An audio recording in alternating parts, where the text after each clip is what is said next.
Hello, happy hump day from us here at beIN Sports. I'm Gabrielle Amado. This is Jeremy St. Louis, and you want to show the world your shirt. Well, because we're going to do a little poll below, so make sure you guys comment with your opinion. I get the folks here at beIN Sports say I look like Rick Astley for some reason. So he decided to purchase his shirt. I do see the resemblance, but you guys let us know if you see There is video of me lip syncing the song. Oh, a little karaoke sesh? Yeah, a little bit. Oh, we're definitely going to need to get that out and show the world. No, yes, we will. I have a hard enough time just staying on TV as it is. This is going to make it worse. Well, I think that people would like to see that. But anyway, on our rundown today, Wayne Rooney weighs in on the Manchester United drama, and he's surprisingly Team Mourinho. We'll see if our resident United fan agrees with him. Then we hop over to Monaco, where Lenny Gardens is getting the boots, and a man who started at the club in 1992 may be gearing up to step in. Did you like that, Lenny Gardens? I love it. Yeah, it's good. Very we'll tell good. you who that is, and we heap praise on the best American sports team there is. We're dropping some heat on Sports Burst that starts now.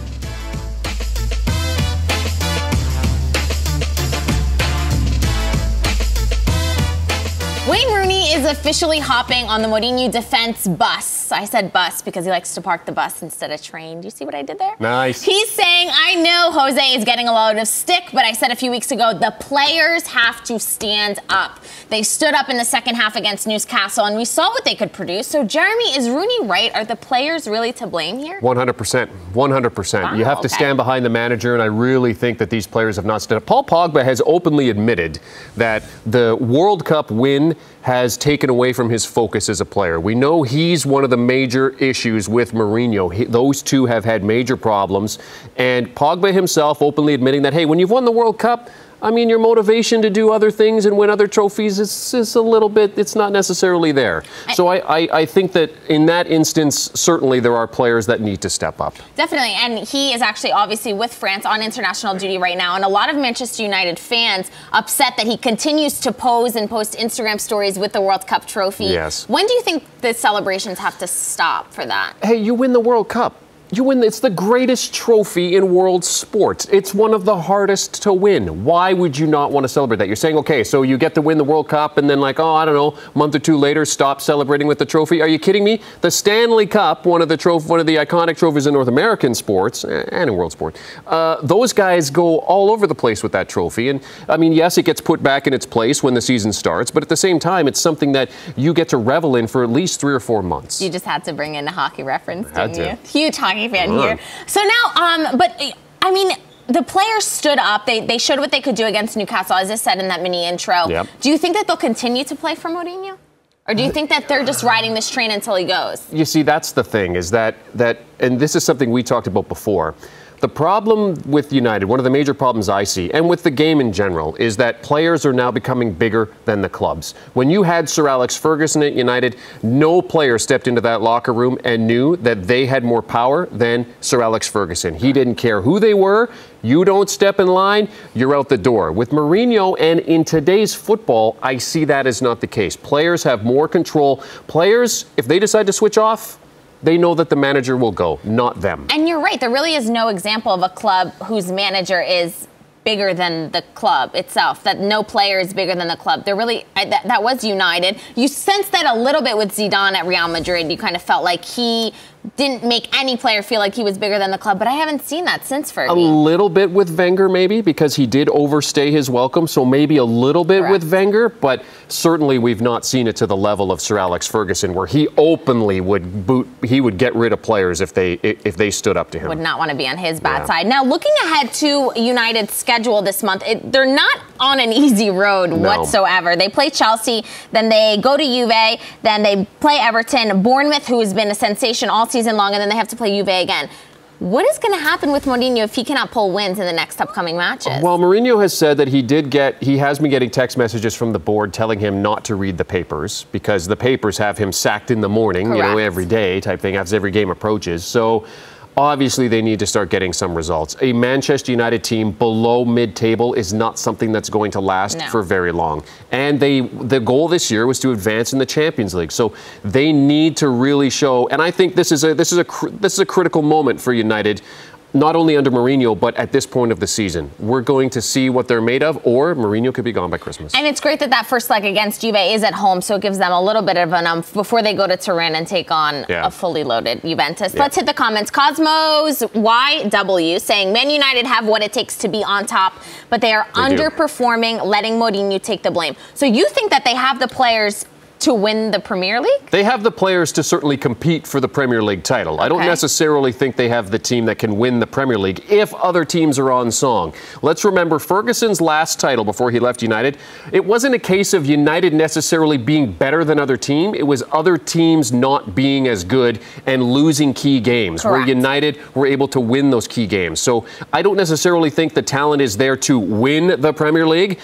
If the other teams that are more talented fall back, obviously they can take advantage of that. But United certainly have the talent to compete for the Premier League title. Now, George saying too many bench players as starters at United. And I tend to agree with this. A lot of players that you see Mourinho starting would not start at other big clubs such as a Real Madrid or Barcelona or City or PSG, the clubs that we kind of keep at the same caliber as United. Mourinho doesn't have his ride or die guys, right? Other managers, other big managers in football, they have their ride or die guys. These are the guys I'm going with. You can predict the 11 week after week after week. Those are the guys we're going to go with. With Mourinho, it seems like week to week, I don't disagree with that comment. I don't disagree. There are some passengers in this United team, and that needs to get sorted out, but that's the manager's job. And his ride or die, who he kind of was Pogba, is no longer his ride or die because they can't even look at each other in training. It's week to week with the Pogba thing. I think there's a love-hate relationship there that obviously needs to get sorted out. Definitely. And last comment on the Mourinho topic. Ryan Moran saying, Mourinho won't make the season in my guess. I don't think he is quality. He inherited already winning teams everywhere he went and never stayed long even when he won. United issues just goes to show he can't win the locker room and have the players play for him. Now, first of all, he did not have a world-class team. I mean, he had a great team when he managed Porto and managed to win the Champions League with him. But he does have a knack for creating great teams without maybe top players. But that locker room comment is spot on. Yeah, let's remember, Mourinho hasn't won the Champions League since what, 2011? Yes. So 7 years since then. I think that no matter what happens with United, Mourinho's reputation is not what it once was. And I think that the game has changed, and I don't necessarily think that he has changed as much with the game. I would absolutely agree with that. And the pattern of the first season he manages a team, they're all behind him. They love him. They love that he kind of diverts attention from the players. His tactics all work. And then he always loses the locker room by that third season. It happened at Real Madrid. It happened again at Chelsea. Yeah. And now it's happening at United. It's third-year Mourinho. It's classic third-year Mourinho. We've seen it so long that it's part of his thing now. Players want to see as themselves. Players want to see improvement as well. Okay, players aren't just sitting there just waiting to be told what to do. They want to grow as well. If they're not growing, then they're going to be like, okay, well, what are we doing here? What are we doing here? Why am I listening to this guy? We're not doing anything better. So I think that that's a situation that Mourinho gets into. After a certain period of time, players, you have to refresh it. You have to make sure that they're on board. They're mentally sharp. He's not doing it. No. Well, who else isn't doing it is Leonardo Jardim over at Monaco, as his reign is allegedly over. Monaco and Jardim are reportedly working on terms for an amicable separation. Sounds like a little bit like a divorce, which means the hunt for a new manager is on. Laurent Blanc, Claude Puel, even Antonio Conte have all been mentioned, but the leader of the race is one of their very own, Mr. Thierry Henry. Can Henry right the Monaco ship? Jeremy. I don't know. I really don't. I don't necessarily. I mean, I agree with Henry saying that, you know what, this is the right project for me. I mean, he has history at Monaco. His career began there. He helped them win Liga back in the late 90s. So, I mean, he has that, I can get the fans on board, right? Bringing one of their own back. Correct. You know, I think that that's part of the reason, that's part of it, but I don't necessarily think this is the right project for him. And he knows the inner workings of the club. My question is, why wouldn't Arsene Wenger come back? I think he looks at Monaco and sees it as a selling club. They're a selling club. Well, and that's what, I mean, but Leonardo Jardim has done an excellent job the past 4 years of making the money. Yeah. An unbelievable Kylian Mbappe? Hello, Kylian Mbappe? Oh my God, the list goes on. Thomas Lemar, Bernardo Silva, João Moutinho. I mean, just like tons and tons of players, tons and tons of money. But I guess what they're saying now is that he's kind of lost his locker room too. The players, even his key players, are not buying into his system anymore. It's been 4 years. This is his 5th season in charge. I guess it is time for a change at Monaco, but I'm not sure Thierry Henry's it. I'm not sure he is either. When you look at the other names that have been mentioned, like the Laurent Blancs of the world, who else is there? Claude Puel. Gallardo, the River Plate manager. I don't think that would be much of a reach either. But Robert Pires, one of Thierry Henry's teammates. Mm-hmm. I don't necessarily think this is the right move for Henry. I think from a public relations standpoint, it's a great move for Monaco, but I don't necessarily think that he can rescue this team. And I mean, the jump that Monaco has made from what they were last season and the season before that to what they are now is so drastic. I mean, this was like a team that really contested in the Champions League when Mbappe was around. Unbelievable run, and now they can't even pull a win in Ligue 1, which is, we've seen Ligue 1, the difference between teams is drastic. So what has gone wrong? I just think that I think that they've taken that selling mantra a little bit too far. I think that Jardim, he emptied the cupboard. Like, do you know what I mean? There's not the pieces there needed in order to keep this team competitive. Champions League semifinalists in 2 seasons ago? Correct. They won the league, like not that long ago under Jardim. But you look at the key players that they had that season and you hit the nail on the head. When you let everyone go and you don't bring in a surplus of players in, you're not going to have the same results. It's just enough. But at the same time, we said the same thing about Zidane. I get it, apples and oranges. But we said the same thing about Zidane at Real Madrid when he came in. He doesn't have it. He's not going to do it. He didn't do anything with Real Madrid's, their youth teams. What does he do? He goes and wins 3 straight Champions Leagues. So maybe it is that X-player, that star power effect that my manager has been through what I am, and it may work. It might. Who knows? Daniel Gonzalez saying today's football is to blame. I think he's commenting on the Mourinho topic. Too many distractions. That is not the United way. Love the show, guys. Daniel, thanks for watching. But he's right. He's 100% right. With social media and everything that's going on, when a player is getting so much, they're getting as much media from their social media as they are from kicking a ball on a field in front of 50, 60,000 fans. That's a little bit of an issue. And when players view the social media as just as important as what they're doing on the field, that is a huge problem. And when the social media is getting you in trouble with your manager, we all saw that spat between Pogba and Mourinho in training was because Pogba sat out a match and he was posting a video laughing in the stands, and Mourinho asked him during that training, lip readers have read the conversation, saying, why did you post that on Instagram? An Insta story causing friction within the locker room. It's unbelievable. I think everybody, media included, we're still trying to figure out how did this social media thing actually work. And I think that from a professional sports standpoint, professional sports, not just soccer, but all professional sports are still trying to figure out how this works. Absolutely. But one team that has figured it all out, they have all the answers, is the U.S. women's national team. Like USA. Yeah. What a bunch of absolute stars. 6-0 win over Mexico, 5-0 win over Panama. They play tonight against Trinidad and Tobago. Which is a nothing game. They'll win another 6-0. Yeah. Unbelievable performance. You have a little bit of a statement to make, so I'm going to give you the platform to make it. They're one of the greatest teams in American sports history. And the fact that they don't get the love that they deserve, because soccer is an afterthought for a lot of mainstream sports media, the U.S. women's national team gets ignored. This team is one of the greatest teams in the history of American sports.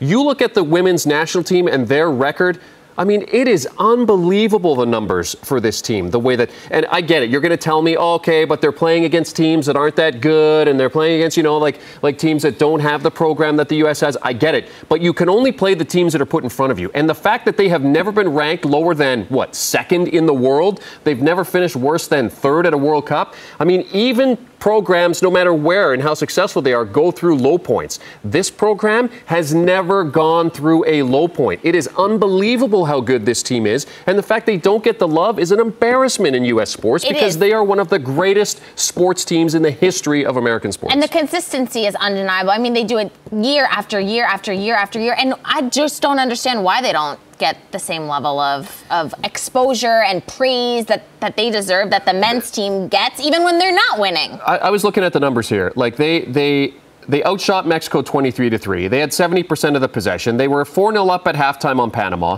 In 2018, they're 13-0-2. They have a plus 38 goal difference. Their last loss was in July of 2017, 1-0 to Australia. Since then, they've outscored opponents 65-18. This is an incredible team. And the Summer Olympics, 6 Summer Olympics, 4 gold medals, 1 silver. I just want to hit this one comment really quick. Andres Pickle Timon saying the women's national team is the national football team. And Andres Cordero said that a couple days ago. We do have a national team, and it's the women's national team. I 100% agree with that, and this team needs more love because they are phenomenal. We'll give them all the love they need. Now, a little bit of a debate has sparked here at beIN Sports. We like to end the show with a little debate. Yesterday was Taco Tuesday, and we have been debating soft or hard shell tacos.